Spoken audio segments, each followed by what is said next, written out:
Et donc la question c'était, tu peux reformuler la question sur l'épigénétique. C'était l'épigénétique, ouais. La Oui, puissance de, enfin, de voir scientifiquement que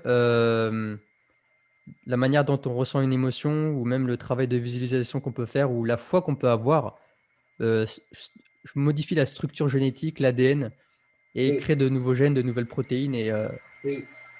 Alors effectivement, si tu veux, il y a même dans le monde scientifique, hein, l'épigénétique, tous ne sont pas OK ouais. avec les chercheurs en épigénétique. Et il y a un certain nombre de scientifiques qui restent dans ce qu'on appelle un ancien paradigme. Et, euh, et effectivement, il y a la logique un petit peu darwinienne, déterministe, en disant, bah, tu as tel gène, donc c'est plié pour toi. En gros, ta lignée et ton évolution, c'est Mmh. ça, et ta descendance, c'est ça.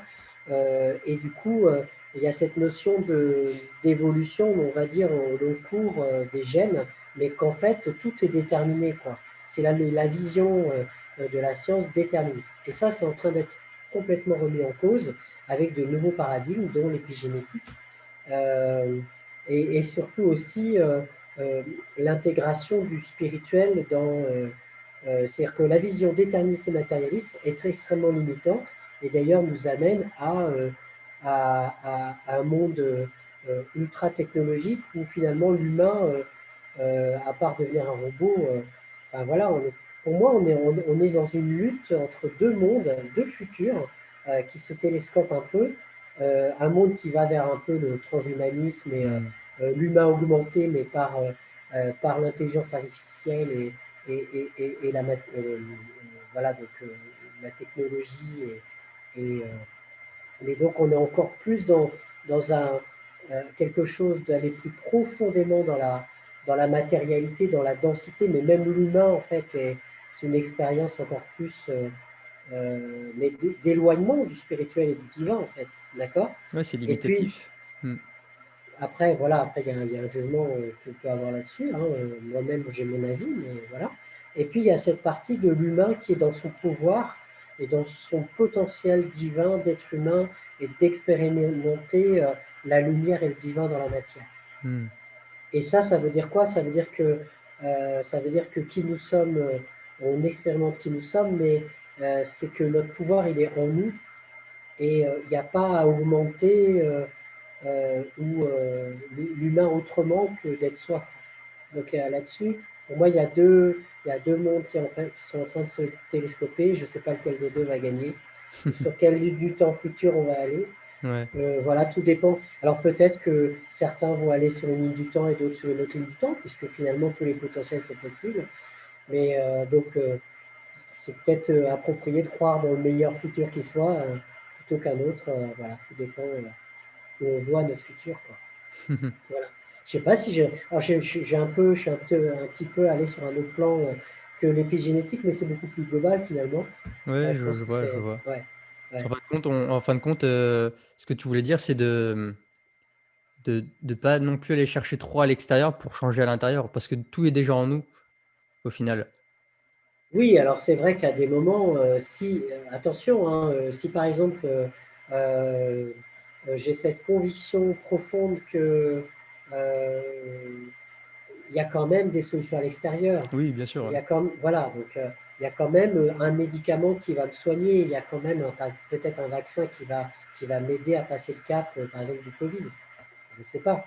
Mmh. Mais après, si je suis dans toute ma puissance d'être et que je suis dans cette croyance illimitée que je suis inattaquable par le virus ou par telle pathologie, en même temps, je focalise sur la pathologie quand je parle comme ça.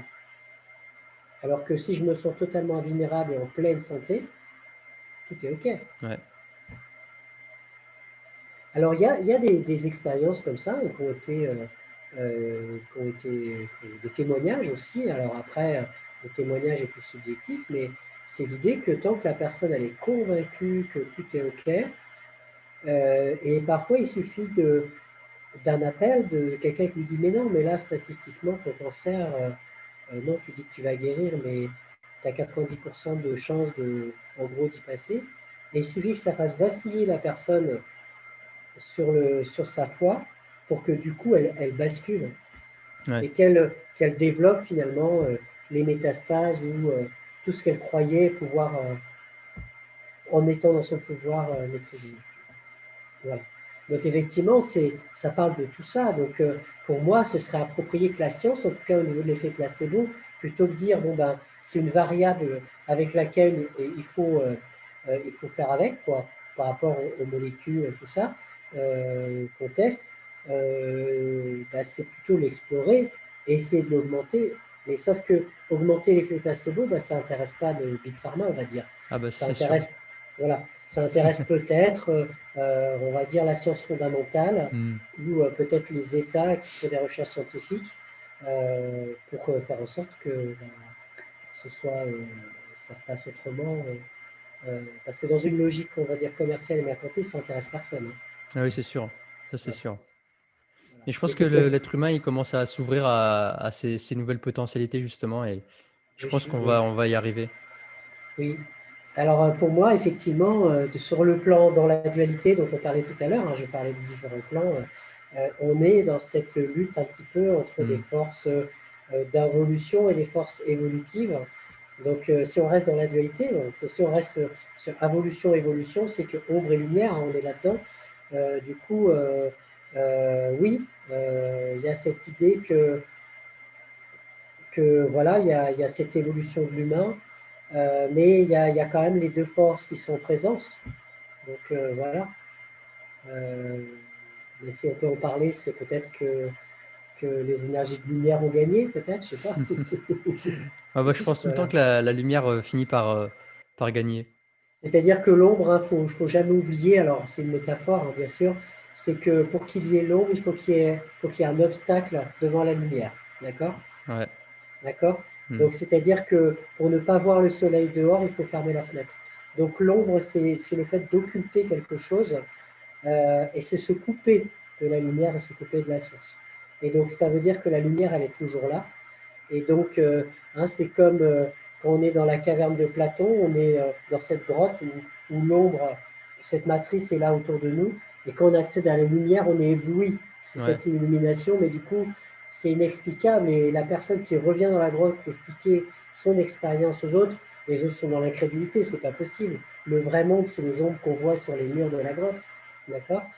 Et donc, c'est cette notion quand même tant qu'on est quand même dans une expérience dans la matière, dans la 3D, où effectivement la matérialité fait que les choses génèrent des ombres et qu'on est quand même dans quelque chose où on n'est pas. Alors, c'est cette idée de vivre une expérience humaine en tant qu'être spirituel, hein, comme disait Teilhard de Chardin. Donc c'est cette idée d'expérimenter sur ces plans-là, qui sont des plans denses, qui sont des plans duels, des apprentissages, des expériences. Hmm. Et à un niveau élevé, ce n'est que des expériences. Donc c'est peut-être, voilà, c'est ce pourquoi on est là, quoi, quelque part. Ouais. Ok. Alors, du coup, j'aimerais maintenant qu'on parle parce que je t'avais introduit au début comme quoi tu es spécialisé dans l'hypnose spirituelle régressive. Et Oui. j'aimerais que tu définisses ce terme. Qu'est-ce que c'est l'hypnose régressive, spirituelle régressive? Alors, l'hypnose spirituelle régressive, on dit aussi l'hypnose spirituelle de régression. Alors déjà, c'est un nom particulier qui est donc c'est une hypnose qui est issue des différents mouvements d'hypnose qui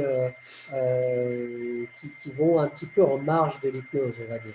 C'est-à-dire que si je décris les fondamentaux de l'hypnose, il y a l'hypnose ericksonienne au départ, qui est donc Milton Erickson qui a développé euh, l'hypnose. D'ailleurs, Milton Erickson, dans les années 50, il a développé cette technique pour accompagner l'humain. Euh, il était, on lui demandait, mais comment ça, avec les mots, le verbe, vous arrivez à guérir les gens? Tu vois, tout ce qu'on vient d'échanger tout à l'heure, Hmm.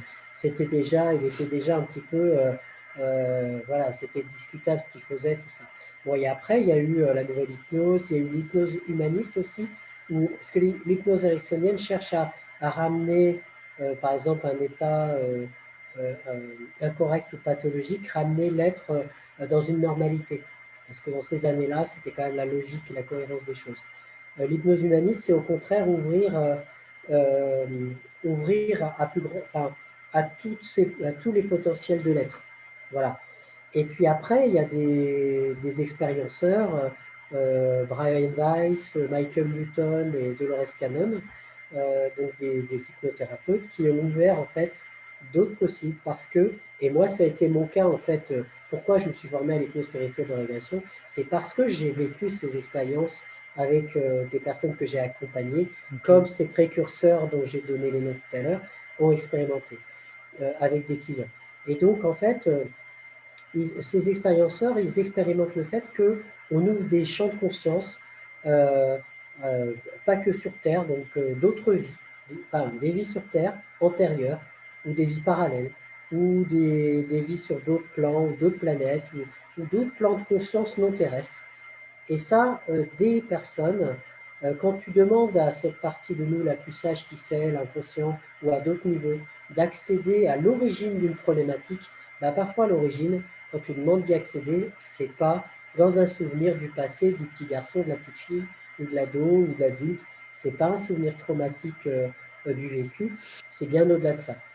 Et donc, tu peux tout à fait ouvrir, et moi, c'est récurrent dans les expériences d'accompagnement, et parfois, ça passe par le corps, hein, des mémoires sensorielles. On parle des mémoires cellulaires, par exemple, Hmm. parce que imagine l'angoisse que tu ressens au plexus ou la tristesse à la gorge, ça te connecte à cette sensation, et quand tu focalises cette sensation, ça t'amène à une origine qui serait ailleurs, et qui est sur soit une mémoire dans le transgénérationnel, soit une mémoire sur un autre plan ou dans une autre vie, c'est possible. Mais dès lors que la personne y croit, si moi j'accepte que ce soit possible en tant que thérapeute, en tant qu'accompagnant, et que la personne, pour elle, c'est dans son champ de possibilités, les deux portes sont ouvertes et donc ça peut arriver. Mais par contre, si moi, en tant que praticien, je suis fermé, ben, je n'ouvrirai jamais la porte. Donc il y a plein Hmm. de praticiens qui vont t'expliquer non, non, c'est pas possible parce que ça n'existe pas. Mais parce que dans leur réalité, ça n'existe pas. Parce que la porte n'est pas ouverte chez eux. D'accord. Et puis des personnes, c'est pareil, des personnes que je reçois vont rester dans quelque chose de très dense, très matériel, très émotionnel, très dans leur vécu, dans leur vie terrestre incarnée. Ils sont pleinement dans l'expérience, ce qui est bien aussi, hein. Mais du coup, ils ne vont pas forcément rattacher à d'autres plans de conscience les émotions qu'ils vont libérer. C'est OK aussi, d'accord? Voilà. Donc, ça c'est pour revenir à mes propres expériences d'accompagnement. Et donc, pour revenir aux thérapeutes aux praticiens qui ont amené, donc je parlais de Michael Newton, Brian Weiss ou Dolores Cannon, ils ont créé en fait des techniques d'accompagnement pour ouvrir ces plans d'exploration-là. Et donc, pour le monde francophone, il y a une école qui a été fondée par Jean-Charles Chabot qui s'appelle l'Institut international d'hypnose spirituelle. Cet Institut international d'hypnose spirituelle, c'est cette école qui forme à l'hypnose spirituelle de régression et qui va centraliser un petit peu les différentes techniques de Brian Weiss, Michael Newton et un peu Dolores Cannon, sachant que Hmm. Dolores Cannon a quand même développé son protocole avec le HQ, attends, je ne sais plus comment. C'est le quantum.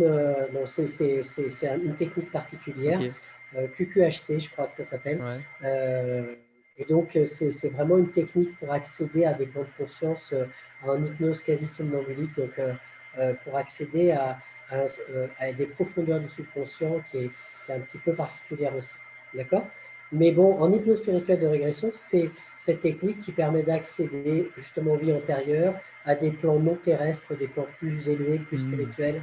Donc accéder à des énergies subtiles et divines que moi j'accède déjà dans mes séances. Et donc du coup, si on a l'intention d'aller chercher des vies antérieures plutôt que d'y aller de manière un peu inattendue et fortuite, parce qu'on ouvre en fait une mémoire qui correspond à ça, d'accord, euh, eh bien, on peut y aller d'une manière intentionnelle sur les vies antérieures ou sur ces plans spirituels. Et donc, l'hypnose spirituelle régressive qui consolide un petit peu toutes ces découvertes des praticiens en hypnose, on va dire régressive, ou en hypnose quantique, ou en hypnose spirituelle. Voilà, c'est un peu ça l'idée. Ok. Je ne sais pas si j'ai répondu à la Si, question. mais c'est Ah, très voilà. puissant. J'ai l'impression que c'est Ouais. une forme d'hypnose qui est encore plus. Il y a plus de possibilités. Oui. Et encore, moi, oui, c'est extrêmement puissant, je suis OK avec toi. Et en même temps, plus je la pratique et plus je me rends compte qu'elle reste dans une logique de dualité, parce qu'on parle d'énergie, on va dire d'être de lumière, par exemple, ou de vie antérieure, ça veut dire qu'on est encore dans une perception du temps, on n'est pas dans quelque chose de simultané. Ouais. Donc, c'est-à-dire qu'on reste dans ces corps, enfin, dans ces plans duels. Et donc, comme j'ai déjà expérimenté, j'espère bien un jour pouvoir avoir une approche de l'hypnose qui permet d'accéder justement à ces plans non duels et qui permet d'accéder, comme on a dit, à ces expériences dans notre pouvoir intérieur, quoi, hors de la dualité Hmm. et hors des plans matriciels et tout ça, quoi. Et là, ce serait une forme d'hypnose illimitée parce que là, quand on arrive à ce niveau-là, Oui, on peut tout faire. après, je ne sais pas si c'est possible si on n'a pas libéré en profondeur, parce que pour revenir, la dualité, je parle donc de lumière, de féminin, de masculin, donc d'être polarisé, mais ça veut dire aussi qu'on est séparé de l'autre polarité. Hmm. Hein. Hmm. Si on est dans la matière, c'est qu'on est coupé quelque part du divin. Ouais. Si on est dans un féminin ou si on est masculin, il nous manque la partie féminine ou l'inverse, d'accord. Et donc, si on est focalisé sur le temps, on n'est pas sur l'espace, enfin, tu vois, quand on focalise sur une polarité, on est justement coupé de l'autre polarité. On n'est pas dans l'unité, en fait, de tout ça. Hmm. Et parce que là, on est avec ce mental qui focalise. Et ça veut dire que c'est l'énergie de la séparation qui est à l'œuvre. D'accord. Ça veut dire qu'on n'est pas dans l'unité dans notre complétude, on va dire.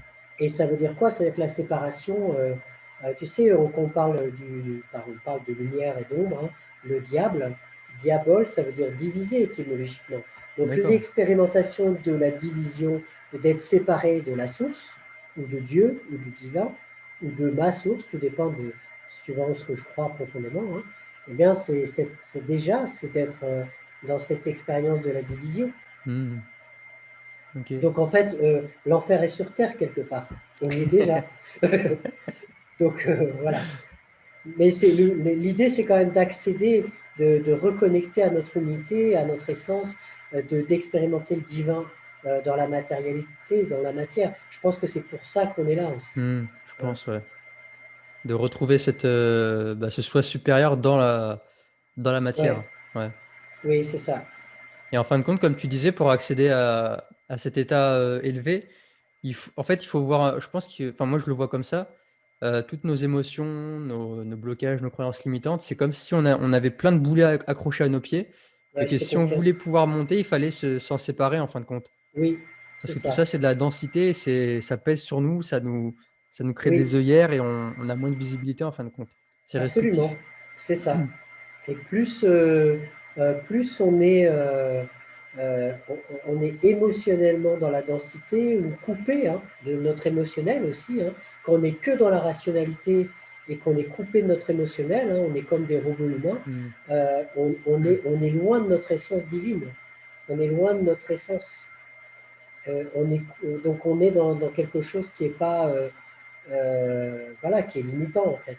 Mais ça, on ne le sait pas si on n'est que dans le rationnel. On a l'impression que c'est normal, Ouais. mais en fait, on- tant on n'a pas commencé à expérimenter ça, voilà, on ne sait pas. Alors attention pour revenir à ce que tu dis aussi. Quand tu dis ça nous tire vers le bas, c'est dense, oui, mais c'est pas la même chose que l'ancrage hein, pour faire Hmm. le distinguo. Oui. Hein.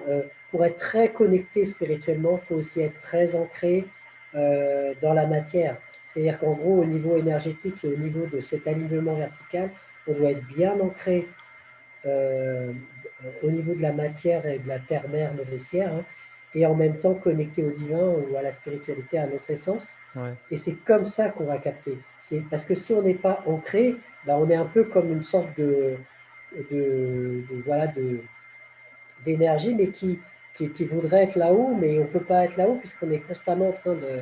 On n'est pas, Ouais, on n'est je pas dans comprends, cette... ouais. On n'est pas voilà, verticalement ancré. Voilà. Ok. Mais ça n'a rien à voir, cet ancrage, avec cette notion, c'est-à-dire qu'on est bien dans la matière, et ça n'a rien à voir avec cette notion de lourdeur et de densité au sens boulet, comme tu disais. Hein. Hmm. Et effectivement, tous ces boulets, toutes ces émotions, tous ces fardeaux, qu'ils soient karmiques, transgénérationnels, de notre vécu, mais effectivement, ils nous empêchent d'accéder. Mais en même temps, si on a choisi ces expériences-là, c'est aussi pour transmuter tout ça, libérer, pour être après d'être dans notre magnificence. Quoi. On est là pour Ouais. ça. Ouais. Ouais. Il y a beaucoup de personnes alors qui font l'erreur volontairement ou pas, je ne sais pas, mais d'être trop là-haut justement, tu sais, trop dispersés Oui, et ils ont plus du tout d'ancrage. ouais. Mais alors c'est peut-être aussi au départ, au niveau d'une blessure originelle, c'est le refus de l'incarnation. Voilà, Ou les c'est refus de. Ouais. c'est la souffrance de vivre l'incarnation. Parce que, alors ça peut être des gens qui sont extrêmement précieux sur Terre, quelque part, au sens où c'est des personnes qui sont venues s'incarner pour aider l'humanité à s'élever et à accéder à des plans plus lumineux, on va dire, comme ça. Alors je reste dans une expression dans la dualité, hein, j'entends, ok, mais, euh, mais sauf que c'est tellement douloureux, peut-être, d'accéder, quand on vient de plans vibratoires très élevés. En hypnose spirituelle de régression, par exemple, ou même en travaillant sur des mémoires ou des blessures, j'ai des personnes qui, et moi-même ça m'est arrivé, hein, qui accèdent à des plans de conscience tellement élevés, tellement éthérés énergétiquement, c'est-à-dire dans quelque chose de tellement Hmm. subtil, léger, et dans un amour infini et inconditionnel, que revenir dans le corps, Ouais, c'est difficile, ça fait c'est mal, ouais. douloureux, ça fait mal, bon, ben, ça fait mal, voilà. Et ça parle justement de cette difficulté de vivre pleinement l'incarnation. Alors que si on est là, ben, on est là quand même, on a choisi. Donc il y a une partie de nous qui refuse et l'autre partie qui a choisi. Donc il faut régler ce truc-là. Hmm. C'est la chose à faire. Et après, c'est pour pouvoir jouir des cinq sens, de profiter pleinement de l'expérience de la vie. Alors, on choisit après la nature, de goûter, de savourer chaque mets qui est là pour nous, de vivre l'instant, la relation, la rencontre. Et c'est ça finalement. Et quand on vit la souffrance, ben ok, ah mince, je suis mal, ça me fait mal, cette relation-là ou cette expérience-là, ok, ben j'en fais quoi de cette émotion négative? Comment je la transmute? Hmm. De quoi ça me parle? Ouais. Parce que si je me connecte... Alors, souvent, si on peut donner ben, peut-être une clé pour les personnes qui nous écoutent, c'est une super clé ça. Euh, Enfin, moi, je ne l'avais pas avant de pratiquer tout ça, mais c'est quand je ressens une émotion négative. Souvent, on me dit, bon, allez, je pense à autre chose, je regarde mon feuilleton ou je me mets sur mon téléphone. Bon, allez, on passe à autre chose. Non, si je ressens quelque chose, parce que de toute façon, l'émotion, elle est là. Ouais. D'accord? Et donc, je suis en train de l'enfouir, en fait. Puis à un moment, elle va me sortir, elle va ressortir, elle va me péter à la figure quelque part. Donc, si je peux, bien sûr, si je ne peux pas gérer le truc, au sens où je suis dans une situation, je suis dans une réunion au travail ou quoi, et je ne peux pas le gérer, enfin le gérer au sens où accueillir vraiment l'émotion, ben, ok, je la garde dans un coin, mais je garde la possibilité de la faire ressortir. D'accord?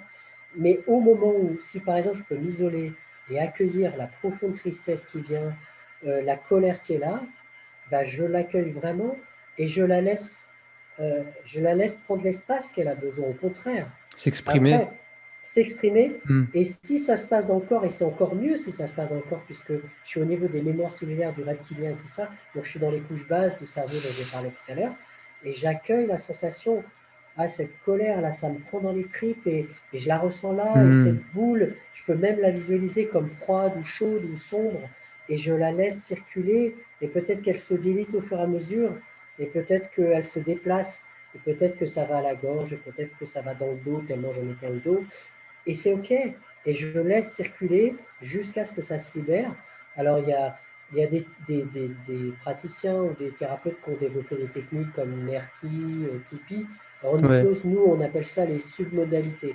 Bon, c'est dans notre jargon, mais vraiment, je ressens ça, c'est comme, je peux modéliser comme une boule sombre ou froide, ou avec une texture particulière, cette sensation, ben je la modélise, je la visualise, et je la laisse circuler, et je la laisse sortir. On ne peut pas rester bloqué, parce que ça, souvent, c'est la peur des gens, on ne peut pas rester bloqué avec une émotion pendant 2 heures. C'est pas possible Hmm. d'être en colère Ouais, pendant deux ouais. heures. Il y a un moment, ça bascule, d'accord. Et souvent, on se rend compte, c'est 1 minute 30, une émotion. Mais après, peut-être qu'il y en a une en dessous, d'accord. Et donc, on accueille, on laisse venir et on se laisse traverser. Les animaux font ça très très bien, hein. La gazelle qui est pourchassée par le lion, montée de stress et d'adrénaline, peur extrême, survie. Hmm. Là, c'est le reptilien, hein, qui est en jeu. Ouais. Elle court, elle donne toute son énergie maximale pour survivre. Et puis si elle a réussi à s'enfuir, tant mieux. Et à un moment, pof, elle s'effondre comme un coma. Il y a un collapse qui se passe. Et puis quand elle ressurgit, elle tremble de tout son membre. Elle libère tout le stress et l'adrénaline. Donc elle libère complètement toute la charge émotionnelle qu'elle a accumulée. Et hop, elle reprend sa vie comme si de rien n'était 30 secondes plus tard. Mais nous, avec notre gros cerveau, notre Hmm. super néocortex, eh ben, on va se mettre à distance de nous-mêmes et on va stocker. Du coup, à un moment, on va faire un burn-out, tellement on va être en phase de stress accumulé en permanence. Stress chronique, ouais. Voilà. Alors qu'en fait, vraiment, si pour ne jamais être malade quelque part, pour ne jamais que ça se cristalise dans le corps, puisqu'on se rend compte, alors il y en a qui vont dire oui, mais entre le corps et les émotions, c'est pas relié. Bon, ça, c'est une vision rationnelle et limitante, et qui parce qu'il y a pas des scientifiques qui sont dans cette vision-là, même si quand ils ne trouvent pas de solution, ils vont dire bon, bah, c'est psychosomatique, d'accord. Si, voilà. Hmm. Donc, bah oui, c'est-à-dire que moi, pour moi, ce qui est important, si j'ai une émotion, bah, si j'observe là où ça se passe dans mon corps, bah, souvent ça réagit là où mon corps est fragile. D'accord. Et donc, si j'arrive à me libérer de ces émotions, bah, c'est génial parce que je fais en sorte peut-être aussi d'éviter d'être malade plus tard, quoi. D'accord. Ou Ouais. d'être dans des. Alors, tout le monde a raison, hein, bien sûr, hein. Le médecin va t'expliquer que c'est une défaillance de l'organe, d'accord. Parce que à tel endroit, il y a ça. Un naturopathe va te dire oui, mais c'est parce que les toxines se sont accumulées là. Ok, super. Donc, il faut faire de la détox ou des choses comme ça. Oui, c'est vrai. Mais un énergéticien en médecine chinoise, il va t'expliquer que, bah oui, c'est parce que là, le chi, les énergies ne circulent pas. C'est pour ça que les toxines, d'ailleurs, se cristallisent là et que l'organe va être défaillant. Ok, bah ça ne circule pas au niveau énergétique. Mais peut-être qu'au niveau de l'inconscient, au niveau du pilotage inconscient des énergies dans le corps, alors là je dis comme ça, mais Hmm. évidemment on n'a pas d'éléments scientifiques concrets peut-être, en tout cas, ce que je dis c'est pas pleinement validé, hein, parce que entre la psyché et le corps, les liens ne sont pas encore établis, hein. Eh bien, si tu, peut-être qu'il y a, en libérant la charge émotionnelle, bah, tu libères ce qu'il y a à libérer au niveau du corps, quoi. Ouais. Alors, en tout cas, même si c'est pas certain, c'est dommage de se priver, de se libérer de sa souffrance émotionnelle, hein. Hmm. On a une hygiène, toi tu es beaucoup dans l'alimentation, tout ça, on a une hygiène alimentaire, on doit faire attention à ce qu'on mange, de plus en plus de gens Tout font à fait. attention à ce qu'ils mangent, pour manger du sain, du bon, du naturel, du bio. On se douche tous les matins. Et ben pour moi, au niveau psychique, au niveau de Hmm. nos pensées, au niveau de nos émotions, et ben on doit avoir aussi ce nettoyage, se faire ces douches intérieures, se libérer de nos émotions. Et C'est se faire à nourrir toi aussi. Se et nourrir se nourrir. de bonnes choses. Voilà, c'est ça. Et c'est exactement ça. Ouais, tout à fait. Et pour rebondir sur ce que tu disais, moi je pense que, enfin, j'aime beaucoup cette phrase, tout ce qui ne s'exprime pas s'imprime. Et Oui, en fin de compte, tout part de l'énergie, en fin de compte, puisque tout est énergie. Et si on la refoule, si on la renie, au bout d'un moment, je pense que ça s'ancre de plus en plus dans la matière, jusqu'à venir toucher un organe et justement créer la oui, maladie. oui, oui, je suis assez d'accord avec cette vision-là. Voilà, Mais pour faire simple. ouais, oui. Voilà. Et Après, attention, c'est pas simple, mais moi je suis très très surpris aussi parce que euh, l'organe, par exemple, euh, prenons la gorge, si c'est là, si je fais une angine ou une extinction de voix, pourquoi ça se passe là quelque part? Qu'est-ce que je n'arrive pas à exprimer? Et souvent, on trouve toujours les liens, quoi. Donc, euh, donc souvent c'est bien présent, quoi. Donc il y a toujours une résonance entre ce que je vis dans mon quotidien, ce que je ressens émotionnellement et ce que je vais somatiser dans mon corps. hmm. Voilà. Et du coup, j'aimerais qu'on en vienne à parce que tu fais aussi tu es spécialisé aussi dans le détachement des traumatismes. Oui. Et j'aimerais que tu nous expliques un petit peu comment ça se passe, Alors, comment tu procèdes.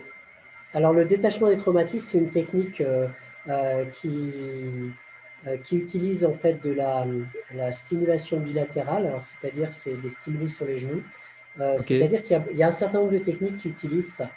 Le MDR avec les mouvements du doigt ou du stylo devant les yeux, par exemple les yeux ouverts. Il y a le FT aussi sur l'UFT, des ouais. méridiens de Hmm. médecine chinoise, voilà.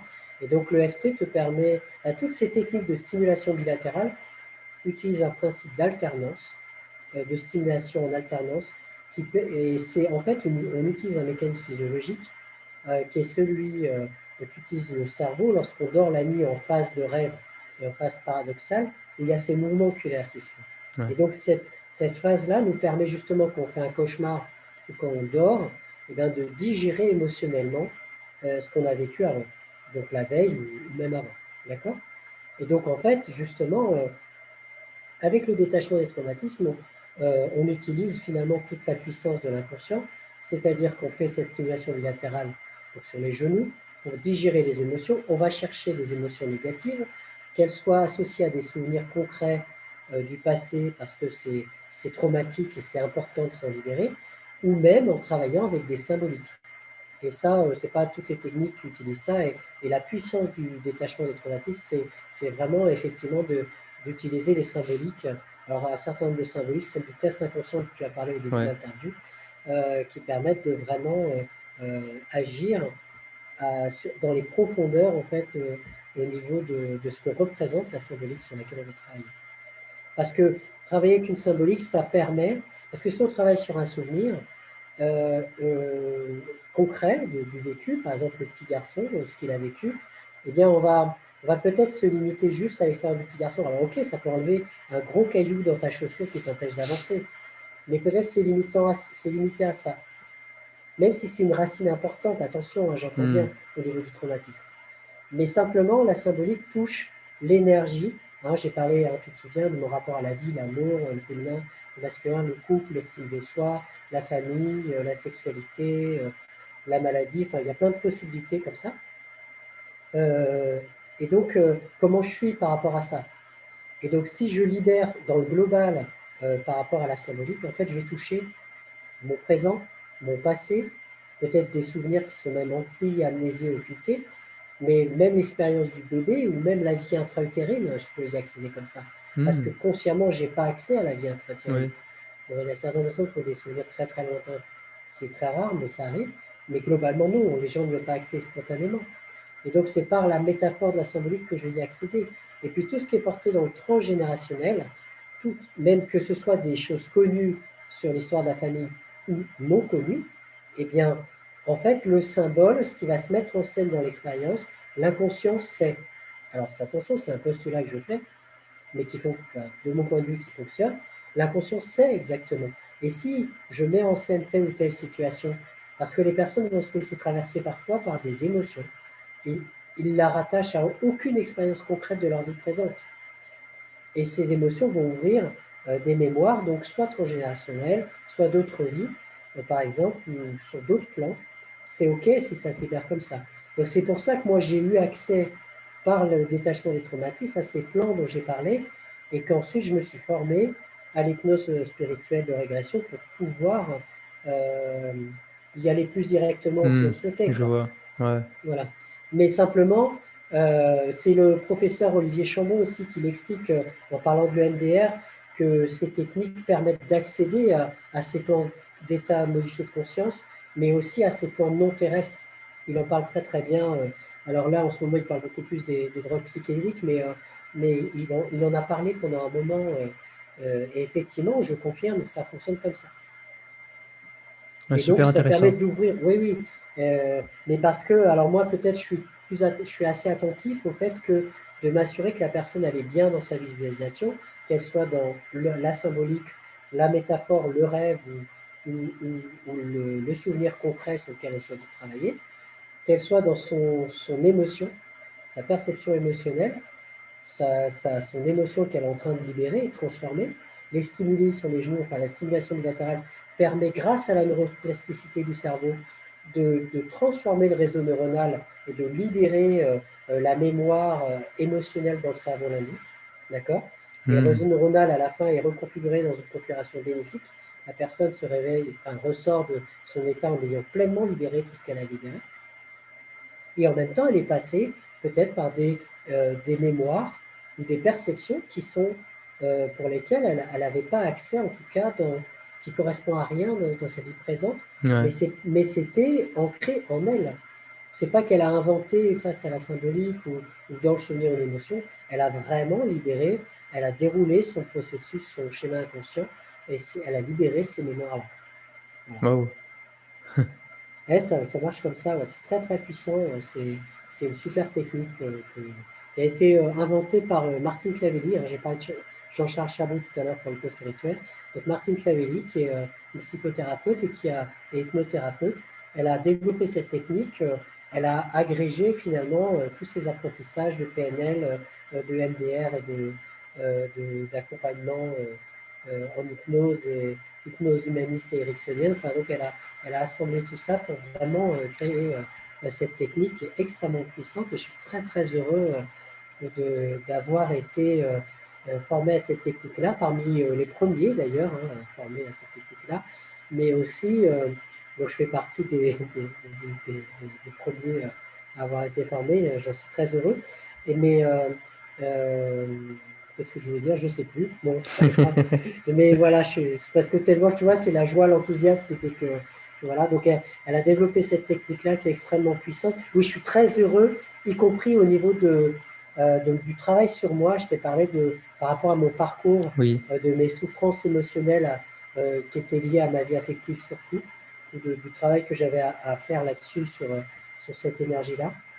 Et d'ailleurs, sur l'énergie de l'amour, hein, c'est vraiment là-dessus fondamentalement que j'ai travaillé. Et ce qui me permet d'ailleurs, la pépite, le cadeau de l'histoire, quand tu arrives à transmuter, c'est que accompagner l'autre dans la bienveillance et l'amour, alors souvent c'est ce qu'on me ramène, hein, c'est pas être dans l'ego que de dire comme ça, mais c'est vraiment cette idée que c'est ce qu'on me renvoie, c'est que je suis beaucoup dans la bienveillance et l'amour dans mon accompagnement. C'est ce qu'on me dit en tout cas. Et, euh, et du coup, pour moi, c'est le cadeau de mon expérience de vie, de mon passé, et aussi de ce que j'ai réussi à transmuter de ça. Et grâce à cette technique du détachement des traumatismes, en particulier, et puis d'autres aussi, mais qui est l'une des premières techniques à laquelle j'ai été confronté, que j'ai expérimenté moi en tant que patient, en tant que client, pour ensuite, une fois que je me suis formé à ces outils merveilleux de la PNL, du développement personnel et de ces thérapies brèves, de les utiliser avec d'autres, quoi. Ah, c'est génial. En fin de compte, ton problème que tu avais avant, donc le problème d'amour, tu as réussi à le transformer en force dans tes Donc, accompagnements et ah oui, absolument. Alors génial. après, je veux pas non plus, c'est pas, normalement, c'est pas à moi de le dire, mais là, je le dis simplement parce que ça enrichit le témoignage. Mais c'est vrai que c'est le retour qu'on me fait souvent. Voilà. Euh, c'est, voilà, bon, je vais Bon, de pas toute façon, rentrer. enfin, je sais que tu es très humble, donc Oui, y a aucun problème à le dire. Et puis, de toute façon, oui, tu le transparais que tu es quelqu'un de bienveillant. Et le peu que je t'ai vu au Salon du Bien-être, on voit que tu es quelqu'un de très bienveillant. Et voilà, oui. c'est super. Voilà. Mais c'est vrai que tu vois, je ressens comme gênant que ce soit moi qui le formule, alors que si quelqu'un d'autre le dit, ben oui, voilà, Je c'est vois, ouais. ressenti, c'est Ouais. constaté, donc c'est OK. Voilà. Hmm. Voilà, super. Et j'aimerais que tu donnes quelques outils, deux, trois petits outils pour les personnes qui aimeraient commencer à effectuer des changements dans leur vie. Quelles, quelles actions ils pourraient mettre en place de manière quotidienne, régulièrement, pour commencer justement à se transformer de l'intérieur? Alors, tu vois, c'est pour se transformer de l'intérieur, hein, c'est l'idée du GPS que je suis en automatique et qui fait que mon passé, pardon, devient mon futur, d'accord? Donc pour Ouais. ça, il faut agir sur soi. Donc ça, là, c'est la première prise de conscience. C'est j'agis sur moi. Qu'est-ce que je transforme? Comment je me transforme intérieurement? Comment je libère mes schémas, mes fardeaux, mes charges émotionnelles en moi. Donc, des premiers outils que je peux recommander, déjà, c'est de méditer comme toi tu fais.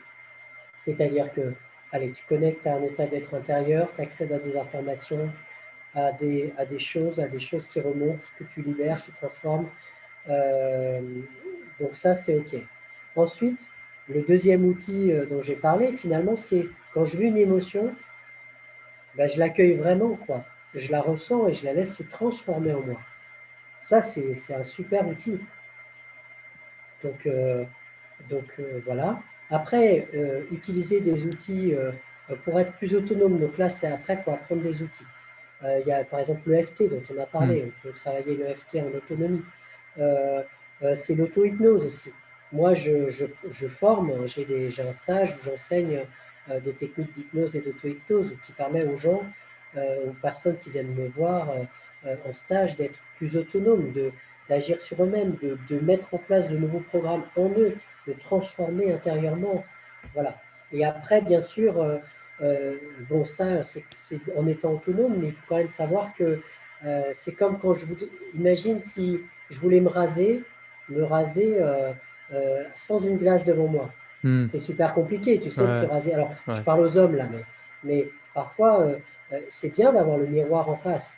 D'accord? Pour bien se raser, il faut le miroir en face. Donc, pour bien s'occuper de soi, parfois, il faut avoir un thérapeute en face. Hmm. Il faut avoir un praticien qui met le doigt sur le truc que tu n'arrives pas à voir tout seul. Parce que tu n'as pas le miroir en face. Ouais. D'accord? Donc, être autonome, oui, c'est bien. Donc, j'ai donné là, progressivement, d'abord méditer, c'est assez simple de le faire comme ça, d'accueillir ses émotions, de mettre en place des techniques comme l'EFT en autonomie ou l'auto-hypnose. Ça, c'est des super outils. C'est déjà les fondamentaux, quoi. C'est de se former à ces deux outils-là, par exemple. Mais pour moi, il faut aller plus loin. C'est tout seul, j'y arrive pas, donc se faire accompagner. Mais pour se faire accompagner, ben, ça veut dire aller en séance, payer des séances. Mais en même temps, c'est quoi le prix de ce que je vaux moi, mon évolution, à quel prix? Hmm. Et souvent, les gens se laissent engouffrer par le matériel, vont C'est vrai. dépenser 1000 euros sur le dernier téléphone, alors qu'on travaille sur soi, alors que ça a une valeur bien plus essentielle, en fait. Et après, il faut avoir conscience de, souvent, comme on se dévalorise ou on s'oublie pour l'autre, on oublie de se connecter à sa valeur, ben, c'est ce qui fait qu'on a tendance à ne pas s'occuper de ça, alors qu'en fait, je le dis comme ça, mais si on veut que les gens autour de nous soient heureux, bah, c'est en montrant l'exemple, quoi. C'est Ouais, en étant heureux soi-même. C'est tout à parce fait. que je suis dans la gratitude, dans l'amour, dans la joie que autour de moi, c'est waouh, papa, maman est dans la joie, l'amour, la gratitude, donc c'est OK. Du coup, maintenant, moi, et ça fait un effet boule de neige. Donc, prendre soin de soi d'abord, en premier, pour faire en sorte qu'autour de soi, tout aille mieux, quoi. Ouais. Parce que changer notre état intérieur fait que notre univers autour de nous va changer. Et c'est parce que j'ai pris la responsabilité de mes émotions, de mes fardeaux, de mes boulets, comme tu as dit, de ma charge émotionnelle. Je prends la responsabilité de ce qui me touche et qui me pose problème dans la vie, et je le transforme, ou je me fais aider avec un miroir, un praticien, un thérapeute miroir, qui m'aide à transformer ça.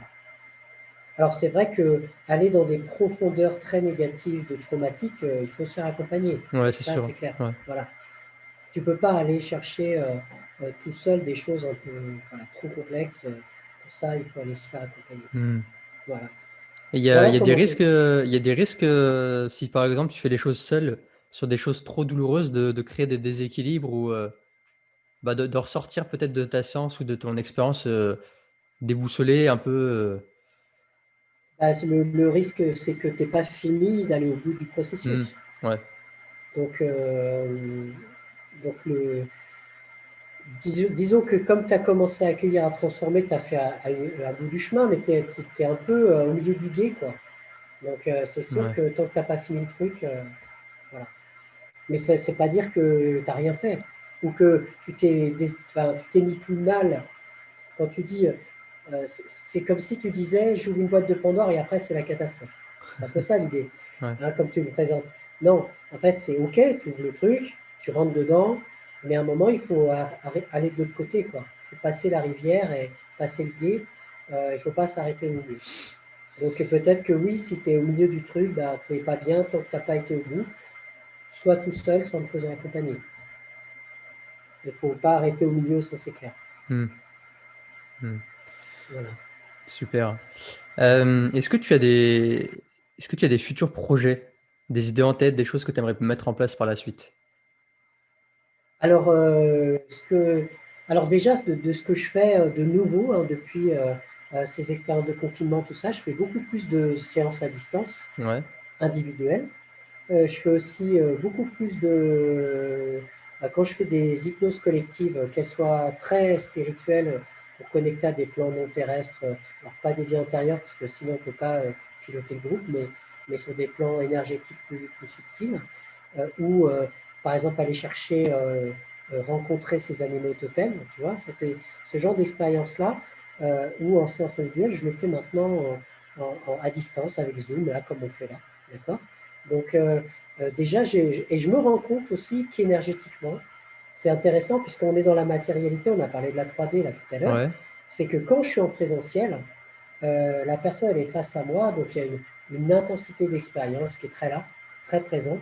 Mais quand je suis à distance, c'est comme si on allait se connecter d'inconscient à inconscient, mais à un autre niveau. Puisqu'on a en fait, on est une sorte de limitation de la technologie. Et du coup, la connexion, on va dire, elle est vibratoire à un autre niveau. Je ne sais pas comment l'expliquer. Et la puissance, elle est, ça agit pas sur ah ouais, exactement de la même manière, mais c'est extrêmement puissant. Euh, c'est comme si je captais autrement la personne et je trouve ça magique, quoi. C'est très très fort. Voilà. Donc ça déjà c'est ce que j'ai remarqué récemment, euh, depuis le premier confinement. Et effectivement, je pense que je vais, par rapport à cette période qui est peut-être un peu longue, je ne suis pas certain que ce soit bien fini avant juin 2021, on va dire, comme ça. Du coup, peut-être mettre en place plus de solutions en ligne, par exemple des audios en hypnose, des choses comme ça. J'ai envie de proposer aussi, donc j'ai déjà, par exemple sur mes stages, des parties en vidéo en ligne. Donc la personne qui vient en stage, elle bénéficie en fait d'une richesse de contenu en ligne en amont. Et je vais augmenter ça, je pense, dans mes projets. Et j'ai envie aussi de démocratiser, tu vois, le genre d'interview qu'on fait, c'est ouais, aussi bien sûr.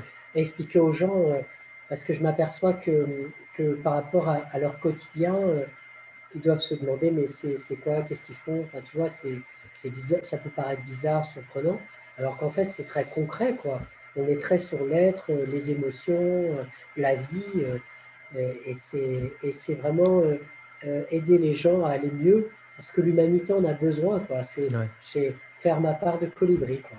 Voilà. voilà, tout à Comme fait. toi, tu fais ta part de colibri, on fait tous notre part, mais avec cette idée quand même que ce qu'on doit choisir, hein, c'est pour moi, hein, si on choisit, on parle d'ombre et de lumière, hein, si on choisit les énergies de lumière, c'est choisir la vie, choisir l'amour, choisir l'humain, euh, et accompagner et aider à ce qu'on se libérer soi, prendre sa responsabilité et aider l'autre à se libérer pour être encore plus dans créer une humanité, la faire évoluer vers ce qu'on rêve qu'elle soit.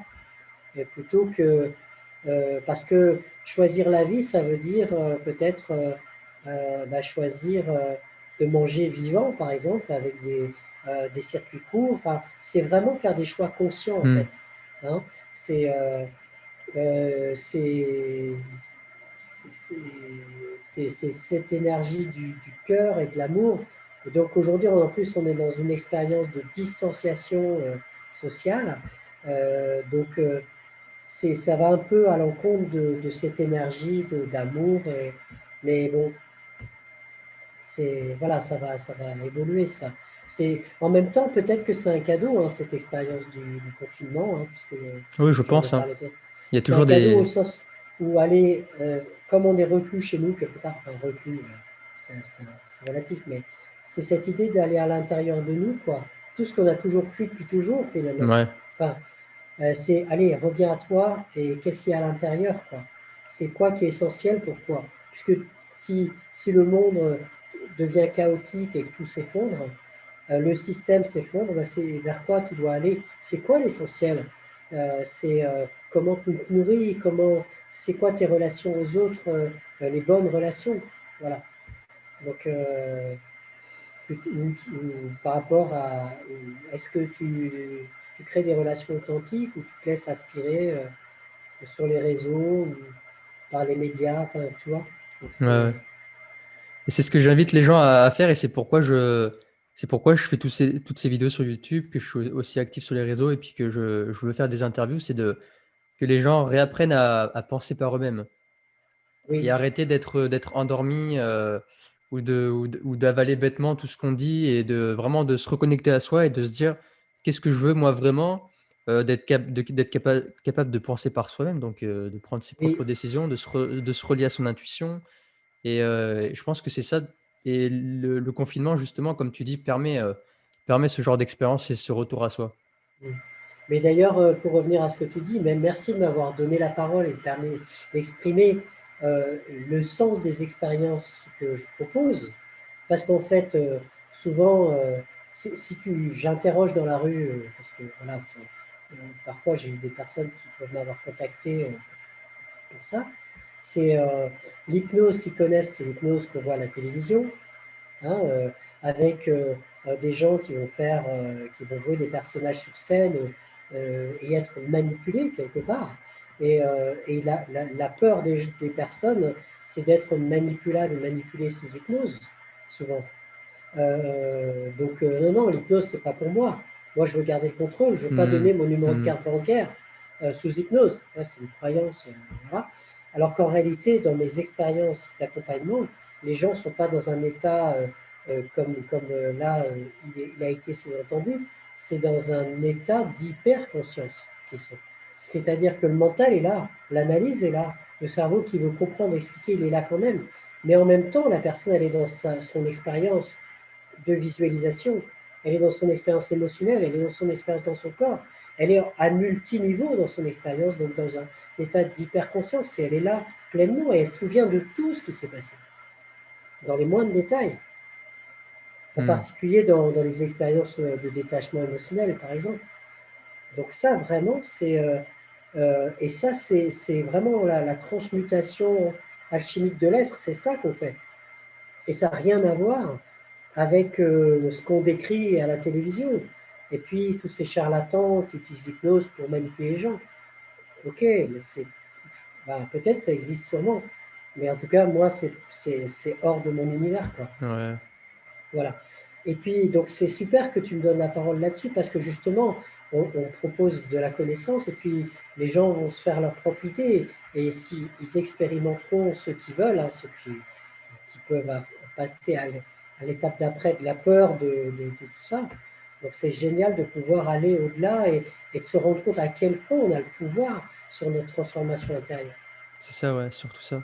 C'est vraiment je pense, le message qu'on veut transmettre tous les deux. Ouais. Et il y a quelque chose, une discipline aussi que je pratique beaucoup, ça s'appelle l'hormèse. Je sais pas si tu connais. Alors ça, je ne connais pas du tout. Tu peux en La loi parler? de l'hormèse, c'est un principe du vivant en fait qui dit que tout être vivant qui va subir un court stress très intense, mais court, Oui, va se voir être renforcé, exprimer de nouveaux gènes dans la d'accord. limite de ses capacités d'adaptation. Sous-entendu, comme tu parlais tout à l'heure, de la gazelle qui se fait courser par le lion, elle a un gros pic de stress. Ensuite, elle revient au calme. Et son corps, qu'est-ce qu'il va faire pour pouvoir faire face à une situation qui pourrait se reproduire? Il va créer de nouveaux gènes, il va se renforcer. Et l'idée, ce que je fais avec cette pratique, c'est par des exercices de respiration, l'exposition au froid, comme par exemple la douche froide, Oui. euh, Ah oui, oui. Oui, l'exercice oui physique très intense. Toutes ces genres de pratiques, en fait, quand on est dans cet état de stress, par exemple, quand on est dans un bain très froid, une douche glacée, Mm. il y a plus de mental, on est vraiment dans nos sensations et on est vraiment, c'est un Oui, retour à soi et on vient, en fait, chercher, notre force intérieure, toutes oui, nos derniers retranchements et c'est un moyen aussi, c'est quelque chose que je transmets aussi aux gens, d'expérimenter pour pouvoir justement retrouver sa force intérieure, sa propre résilience et sa capacité de sa force ouais. intérieure. Oui, oui, bah oui, c'est ça, c'est bien, c'est vrai que ça va bien avec ce qu'on a dit Mmh. sur le fait de vraiment expérimenter intensément. Finalement, on est là pour vivre intensément, que ce soit physiquement, dans les sensations. Ça m'évoque aussi le jeûne. C'est-à-dire que Oui, quand tu le jeûne. jeûnes intermittent, ou même pour ceux qui sont un peu plus on va dire guerrier, d'aller plus loin. Mais cette notion de jeûne, c'est mettre le corps au repos sur un temps court. Et en même temps, c'est comme si la survie se remettait en route, mais en même temps d'être encore plus vivant quand tu jeûnes, finalement. Hein, je pense que tu es le premier à véhiculer ce message. Euh, tu es encore plus connecté à la vie. Ah oui, ouais. Et c'est paradoxal. Voilà. Donc c'est paradoxal sur la croyance qu'il faut manger de la viande, il faut manger du sucre. Enfin, voilà, donc après, c'est reconnecté à soi et donc voilà, c'est marrant parce que sur chacun sur nos deux approches, finalement, il y a une convergence là, Ouais. c'est bien, on arrive, ouais, une belle convergence Tout à fait. de- de- d'analyse au point de vue, super. Bah, du coup, tu Voilà. as répondu un petit peu aux autres questions, qui étaient, bah, quelle marque tu veux laisser sur terre? Je pense que tu l'as répondu en partie, Ah, mais est-ce que tu veux ajouter quelque chose? alors il y a l'idée quand même, c'est-à-dire, c'est souvent la question qui peut arriver euh, quand les gens viennent me voir. Alors au-delà de la question de base que souvent quand les gens viennent pour l'hypnose, qui connaissent classiquement, c'est je veux arrêter de fumer ou perdre du poids, d'accord? Donc ça c'est moi je suis à un autre niveau vraiment sur l'être, hein, comme je l'ai expliqué. Mais la question qui vient quand tu commences à être sur l'être, c'est quoi ma mission? Donc, si tu te poses la question, c'est quoi ma mission dans cette vie? Et d'ailleurs, quelle marque veux-tu laisser sur Terre? C'est dans cette énergie que la question se pose. Hein. Bah, ça veut dire que si tu te poses la question, c'est qu'en fait, tu n'es pas sur ta mission. Tu vois Mmh. l'idée? Ouais, ouais. Euh, C'est-à-dire que c'est, ah, mais est-ce que je suis sur ma mission? Alors après, tu peux essayer de te repérer, de te situer. Si tu es pleinement dans ta mission, tu es pleinement en joie d'accomplir ce que tu accomplis. Et tu ne te poses plus aucune question. Je pense C'est qu'il y un a peu des. logique, ouais. Ouais, On est bah, tellement c'est-à-dire happé, que. tellement happé par Ouais, ce qu'on fait qu'on se pose pas la question en fin de compte. je pense qu'il y a des pays en Orient où les gens, ils font ce qu'ils ont à faire, tu vois. Ils sont à faire ce qu'ils ont à faire, que ce soit cultiver le champ ou aller à leurs activités, tu vois. Euh, ou aller méditer au temple, tu vois. Ils sont pleinement à ce qu'ils ont à faire. Comme toi, quand tu vis ta douche froide ou tes expériences, tu es pleinement à ce que tu fais. Et là, tu es pleinement dans, je suis là, ici et maintenant, et je suis dans, je suis pleinement vivant, et je ne me pose pas la question, mais c'est quoi ma mission? Donc là, c'est Ouais. déjà dans une énergie d'abstrait, de se mettre à distance pour voir ce qui est. On est encore dans une expérience de dualité, là. Voilà. C'est-à-dire que une fois que tu es dedans, tu es pleinement aligné, en accord. Alors, tant que tu n'es pas dedans, tu peux te poser la question pour essayer d'y arriver. On est d'accord? Mais c'est quand même une question très occidentale. Hein. C'est quoi ma mission? Pour revenir à ce que je disais tout à l'heure. Et du coup, quelle trace je veux laisser sur Terre? Quelle est ma mission? Eh bien, moi, j'œuvre. Déjà, la première des missions, c'est de se libérer soi de tous les fardeaux. Alors après, une fois que tu as libéré tous les fardeaux, ben, tu es illuminé et puis c'est fini, tu n'as plus qu'à partir. Bon, c'est peut-être pas aussi simple que ça, mais en tout cas, c'est d'être dans cette libération profonde, cette transmutation alchimique de l'être, au sens alchimie et spirituelle. Hein. Mmh. Moi, je parle de l'alchimie. Il y en a qui font l'alchimie avec la matière. Là, je parle d'un autre niveau. Et puis, de transmuter en fait nos charges émotionnelles, nos souffrances, nos croyances, et pouvoir accéder à notre partie, notre essence, quoi, à qui nous sommes vraiment, mais dans notre incarnation, de nous libérer de tous les carcans, de tout ce qui nous empêche d'être dans tout notre potentiel d'être sur Terre. Ça, c'est la première démission pour chacun, je dirais. Oui, bien Sauf sûr. qu'on a tous, enfin, c'est pas ce qu'on entend à la télé, tu vois. Donc, c'est qu'on a peut-être oublié que c'était ça quand même, ce pour quoi on était venu. Et puis aussi, c'est faire en sorte que l'humanité évolue là où on a envie qu'elle évolue et peut-être pas là où on voit. Enfin, si on regarde le monde aujourd'hui, on n'a pas trop envie qu'il aille dans le sens où il va, quoi. Ouais, c'est Donc sûr. on voudrait que ça aille vers autre chose. Alors peut-être c'est une crise de croissance par laquelle on passe, parce qu'on a parlé du confinement comme étant un retour à l'intériorité, mais, mais cette idée devrait, moi si tu veux, je pense qu'une des questions que les gens peuvent se poser pour savoir s'ils sont OK avec ce qu'ils ont accompli dans leur vie, dans leur mission, ce qu'ils ont laissé sur Terre, c'est euh, et si je meurs là maintenant, là dans 1 heure, dans 2 jours, je meurs, qu'est-ce que j'aurais loupé ou est-ce que je serais OK avec ça?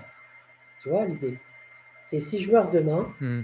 c'est eh ben moi si je meurs demain, en fait j'aurais aidé beaucoup de gens dans mes séances, dans l'accompagnement. Je me serais aidé moi, j'aurais compris plein de choses. Alors c'est sûr, les gens qui restent peuvent être malheureux, tristes, tout ça. Je veux dire, mais au-delà de ça, parce que effectivement, quand quelqu'un meurt, c'est extrêmement douloureux, attention. Hein. Mais soit, si je meurs et que, ok, on a peur de souffrir en mourant, on a peur de peut-être de ce qui. Alors moi, j'ai plus vraiment peur de ce qu'il y a de l'autre côté, puisque je l'explore quand même beaucoup dans les séances, donc voilà, je suis ok avec ça. Mais en étant de l'autre côté, c'est une fois que la mort étant arrivée, bah, je serais content déjà d'avoir de tout ce qui s'est accompli. Alors Hmm. c'est sûr que j'ai envie d'aller plus loin, j'ai envie d'œuvrer encore Évidemment, plus, ouais. Évidemment, d'aider encore toujours. plus. Donc laisser une trace, bah, c'est œuvrer, c'est faire sa part de colibri. Il n'y a pas à, tu vois, il y a des gens, ils veulent avoir construit un empire, ils veulent, C'est ce qu'on prône aujourd'hui. voilà, Hein. Malheureusement, on dit aux gens succès, succès, argent, faut que tu aies une grosse maison à la fin de ta vie, une Ferrari. Et en fin ouais, de compte, des ben, fois, les gens, ils se fixent des objectifs trop élevés et qui en plus sont des fantasmes et c'est pas vraiment ce qu'ils veulent au fond d'eux. Alors que peut-être notre ça. mission, bah, c'est juste je sais pas, je dis n'importe quoi, mais de cultiver un bon gros jardin et de nourrir sa famille autour. Et c'est peut-être ça. Et ça peut être ça, c'est ça, Ça n'a absolument. pas besoin de quelque chose d'empirique, comme tu dis. Oui, mais euh, c'est-à-dire si je veux posséder des biens, c'est que je vais mettre à l'extérieur une énergie euh, pour, euh, pour par peur, pour être en sécurité. Donc ça parle de ça. C'est-à-dire que si j'ai ce qui me suffit, Hmm. après, attention, je peux avoir des goûts de luxe, j'ai le droit, d'accord? Mais si j'ai ce qui me suffit, y compris un truc luxueux parce que j'en ai envie, par exemple, pour moi, ce qui est important, c'est la super voiture. Mais par contre, une petite maison, c'est OK. Ou alors non, moi, c'est une maison assez grande et très lumineuse avec un super jardin. Donc, je prends des exemples comme ça. Mais si ça vibre en moi comme étant super, vraiment, c'est ce qui m'anime profondément.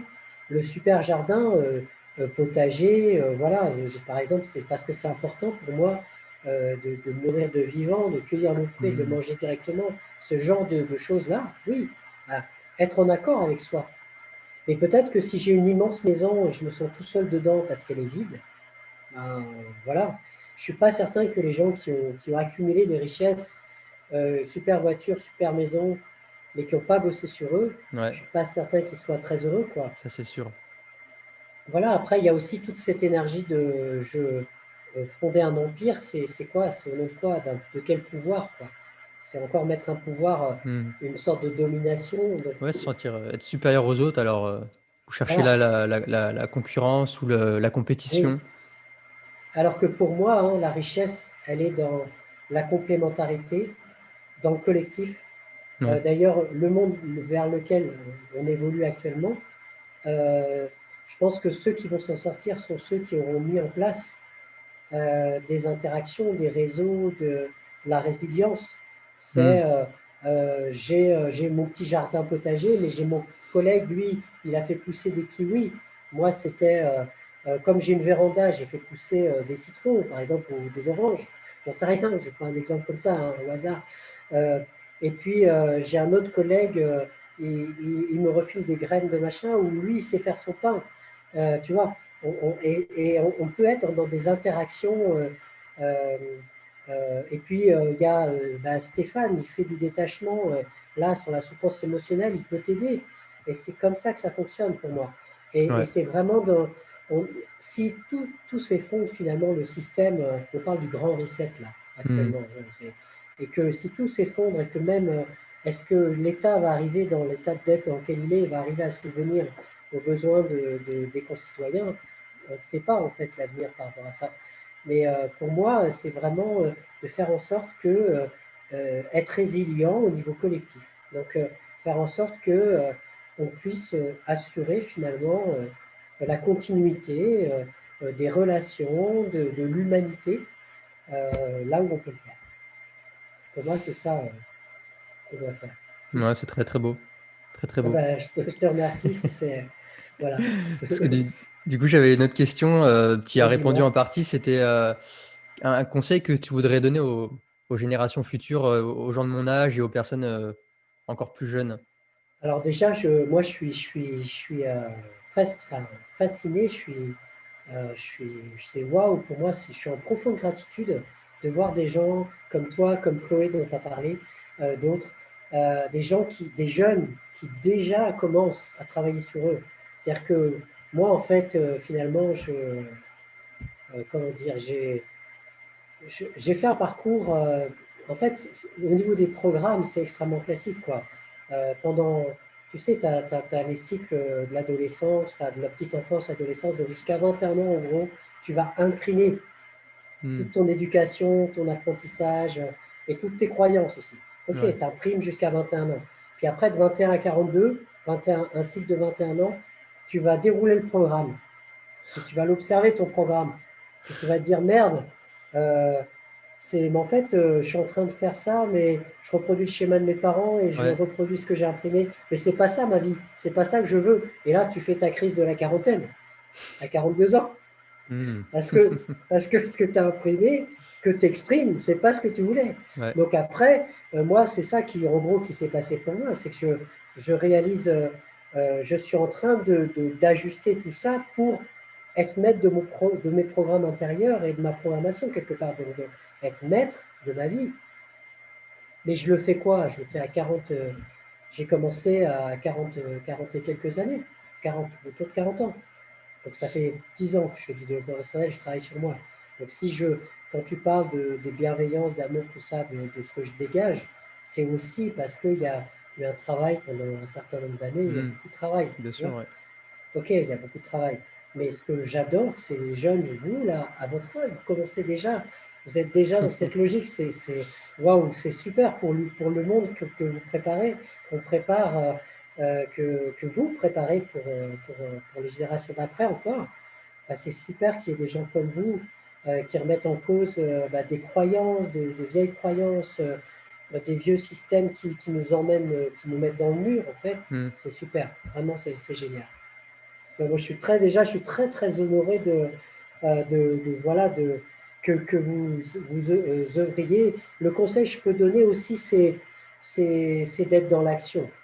C'est-à-dire que je vois beaucoup de jeunes, mes enfants en premier d'ailleurs, beaucoup sur des écrans, des tablettes, des téléphones, à jouer à des jeux, et donc du coup à se faire aspirer leur énergie, Ouais. on peut en parler comme ça, Hmm. leur énergie elle est aspirée sur justement des mondes virtuels, donc d'intelligence artificielle ou des et du coup ils sont pas acteurs de leur vie et ils apprennent pas à être dans l'action, à créer des choses, à se réaliser, et à se transformer eux-mêmes ou être dans une créativité, donc ils sont très passifs finalement. Et c'est ça l'enjeu pour moi, en tout cas dans ma perception extérieure. Pour vous, les jeunes, l'enjeu, c'est vraiment, y a des leurres addictifs très forts qui sont là, et il faut en sortir, quoi. Ouais. Et pour passer à l'action, et qu'est-ce que je réalise aujourd'hui? Et allez, je me prends ma douche glacée, j'y vais, comme tu fais. C'est waouh, c'est voilà. Mais c'est pas tout le monde, tu vois. Il y a beaucoup de jeunes qui se laissent porter et puis après ils se demandent, mais ouais, je cherche un boulot, je fais quoi? Je veux faire quoi dans la vie? Après, parfois, il faut aller dans les profondeurs du non-sens pour en sortir, hein. Hmm. Attention, parfois c'est un parcours, mais en même temps, il y a quand même tous ces leurres qui sont là, des écrans, d'être passif devant ces écrans et ne pas être dans une action, quoi, dans le fait de créer sa vie. Voilà. C'est vrai que c'est peut-être plus difficile aujourd'hui pour les jeunes parce qu'il y a tellement de distractions et de stimuli extérieurs que bon, on est vite fait Ça, happer et au final, on est coupé de notre intérieur, de ce qu'on veut. Et oui, souvent, je pense qu'il y a beaucoup de jeunes qui prennent un chemin qui n'est pas le leur parce qu'ils veulent que ça corresponde à la société, parce que ça va plaire à telle personne et qu'ils veulent oui. correspondre à un certain moule. Et Ben, c'est on ce que en- moi j'ai fait après 21 ans, enfin, c'est-à-dire Hmm. après mes études supérieures, j'ai été dans le sens alors attention, dans le sens de ce qu'on attendait de moi. Alors, le jeune, il va dans le sens de ce qu'on attend de lui, mais surtout de ce que je croyais qu'on attendait de moi, de ce que le jeune croit qu'on attend de lui. Aussi, ouais. C'est-à-dire qu'on se fait des idées sur ce qu'on attend de soi, et puis si je ne suis pas dans la ligne de ce qu'on attend de moi, en fait, je suis déloyal à ma famille, je vais décevoir, et donc j'ai peur de décevoir, et je vais me sentir coupable si je déçois. Enfin, il y a toutes ces énergies émotionnelles sous-jacentes, et c'est là où on travaille sur le détachement émotionnel, justement, pour libérer tout ça. D'accord? Donc, parce que parfois, c'est des mécanismes tellement présents qu'on n'a même pas conscience qu'ils sont là. Voilà. Bah, Donc, justement, ces ouais, derniers temps, vas-y. j'ai fait beaucoup de travail. J'ai beaucoup écrit, en fait, tous les, toutes les émotions, des fois, qui sortaient, qui étaient récurrentes. Et j'ai remarqué, par exemple, que j'avais, depuis tout petit, depuis l'école maternelle, j'ai toujours cherché la reconnaissance auprès des maîtres, de mes parents ou des gens qui étaient au-dessus de moi, si entre guillemets, vraiment, hein. Des personnes qui avaient une certaine autorité. Et j'ai beaucoup essayé d'attirer l'attention. Voilà, chercher à attirer l'attention Oui, auprès des personnes, à les mettre sur un piédestal et à me sentir toujours inférieur. Ce sentiment en fait, ce que j'ai noté, ce qui est ressorti, c'était vouloir attirer l'attention, chercher la reconnaissance et le sentiment d'infériorité. Et tout ça, en fait, ça a été le résultat d'un travail, de beaucoup d'écriture, de toutes les pensées qui venaient, tout ça. Et ah, c'est super de pouvoir le Mm. faire, déjà, de faire ça. Ouais. Ouais. Après, est-ce que tu sens que, en fait, c'est quoi ta question par rapport à ça? Est-ce que tu... Je sais même plus. On parlait de quoi juste avant? La reconnaissance, c'est-à-dire, tu dis j'ai fait tout un travail, donc, mais par Oui, rapport voilà. à... Oui, Bah, c'était par rapport à. Je voulais déterminer un petit peu quels sont quels sont mes programmes qui me régissent la plupart du temps. oui. Et Mais voilà, et déterminer. est-ce que tu as réussi à les identifier, du coup? Bah, c'est ce que je t'ai dit justement. Ouais, ouais. Des fois, j'ai tendance à vouloir chercher la reconnaissance, à Oui, agir c'est pour ça, en fait. plaire ou des choses. Voilà. Donc, c'est ta conclusion, en fait. Ouais. Ok. Et Et en aussi fait, sentiment d'infériorité. oui, ok. Donc après, le sentiment d'infériorité, il faut savoir que euh, le- je me sens inférieur. C'est totalement subjectif en fait. C'est-à-dire que j'ai aucune preuve extérieure que ce que je vaux, c'est la réalité de ma valeur, de que je suis inférieur, supérieur ou ma valeur. En fait, qui je suis est singulier, unique, incomparable, inestimable. Donc ça se mesure pas, il n'y a pas de valeur. Et donc, c'est ça la clé. Donc, il n'y a pas de reconnaissance autre que me reconnaître moi-même Hmm. qui vaille la peine, qui soit juste pour revenir à toi. Dès lors que je cherche la reconnaissance à l'extérieur, je cherche à être valorisé à l'extérieur, bah là, je suis dans cette expérience de la dualité dont j'ai parlé. Alors qu'en fait, il y a juste à se reconnaître soi et à se valoriser dans la singularité de qui je suis. Mais attention, et bien sûr, tant que je me sens inférieur, c'est que le sentiment récurrent, bah, peut-être il y a des choses à dégager émotionnellement par rapport à ça, si j'arrive pas à en sortir, quoi. Ouais. Voilà. Hmm. Donc la reconnaissance, souvent, ce repère extérieur, cette valeur à l'extérieur, reconnaissance extérieure, c'est dans l'énergie d'identification, donc c'est dans le mental, l'énergie père, l'énergie masculine que ça se passe. Donc juste une clé en passant, mais effectivement, c'est dans la cohérence de l'inconscient, parce que tout est relié à ce niveau-là. Hmm. Voilà. Ah, ça, c'est la partie la plus dure. Après, c'est d'arrêter d'avoir ce sentiment qui revient. Ben, c'est là, tu as besoin du miroir, quoi, Ouais. après. Quand Hmm. tu n'y arrives plus tout seul, c'est que tu as besoin du miroir pour te faire aider. Mais c'est vrai que c'est pas gratuit, quoi. Évidemment, ça coûte de l'argent, mais Bien sûr, ouais. effectivement. Bah Mais écoute, bon, après, entre le dernier téléphone, comme j'ai dit tout à l'heure, ou le voyage que je vais faire et le travail sur moi, qu'est-ce qui est le plus important, quoi, tu vois? ça c'est, je te rejoins sur ça parce que j'ai énormément Mm. investi dans que ce soit des formations en ligne, beaucoup de livres, Ouais. voilà, plein de choses qui au final, il y a des gens ils me demandent pourquoi tu as acheté ce micro, pourquoi t'as pas une PS4 chez toi et t'as pas de télé chez toi? Non, j'ai pas de télé, j'ai une bibliothèque.